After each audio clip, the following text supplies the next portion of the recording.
Things you know about the male gender. Starting with the cell membrane. Membrane receptors and triggers. I would consider the cell membrane might actually be part of a memory, and storing stimuli, receptors, and stuff.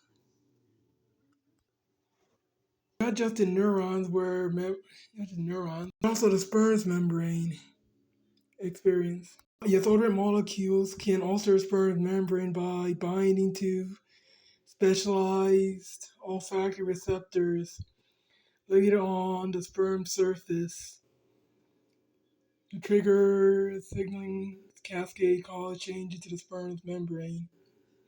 While the selection pressure of the mitochondria is acting the cell itself, interacting between the cell membrane and the nucleus.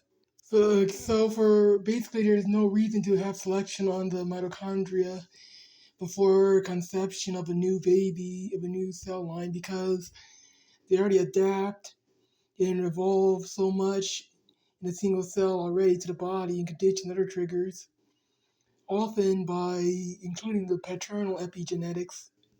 More on sperm epigenetics. Their microRNA, sperm-borne microRNA regulates maternal RNA degradation and pre-implantation. Sperm-borne microRNA are crucial for early embryonic by transfer to zygote after fertilization. These paternal miRNA such as RNA, miRNA, and MIR/1249 influence embryonic quality, viability, and developmental potential, increase influence on embryo. Also, demethylation previously silent genes can potentially increase expression more than if they were never blocked in the first place. The ovum is activating the sperm's epigenetics and reprogramming. One visual paternity test is like the cheekbones and chin, even bridge of nose here sometimes. There are also proportions in torso and joints. They're also more similar to the father, even in daughters before puberty. So even with you use a visual paternity test, even bridge of nose, cheekbone, usually fats and stuff are more very changing in the condition of the womb.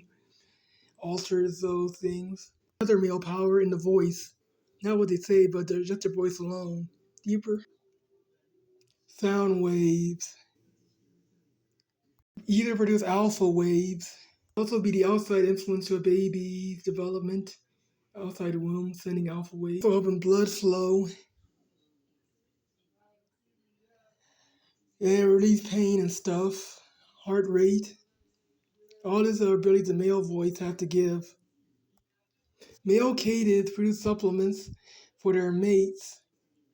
Then they've been wondering about the reason selective pressures on the sperm. We said that because for so much energy, it seemed like the male body could just make up the difference. Even the sperm that doesn't make it, the female body could use. Some species do that specifically, where the male energy gives some of its bodily energy material. And parthenogenic pythons are really smaller and develop slow.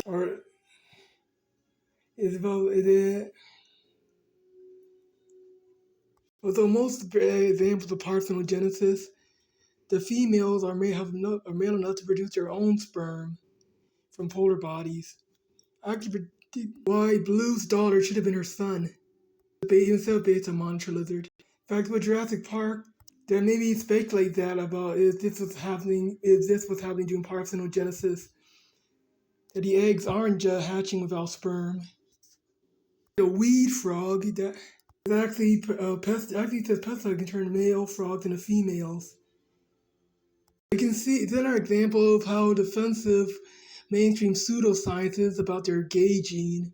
That's kind of even saying it created a species that can change their gender for real.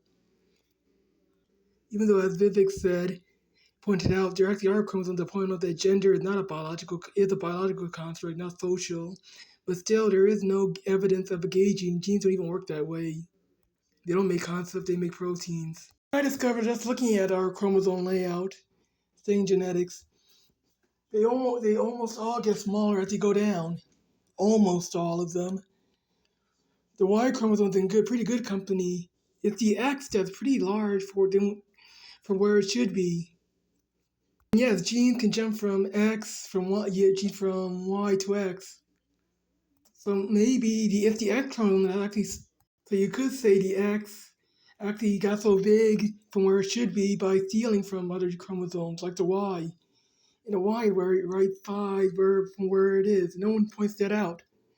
Not SciShow, not any documentary book pointing out the Y chromosome is actually in good company. Sometimes, even in humans, the SRY jumps to the X chromosome. So even if the X chromosome, the Y chromosome decays, which it has in some species, even like some road rat species, where the Y simply jumps chromosomes.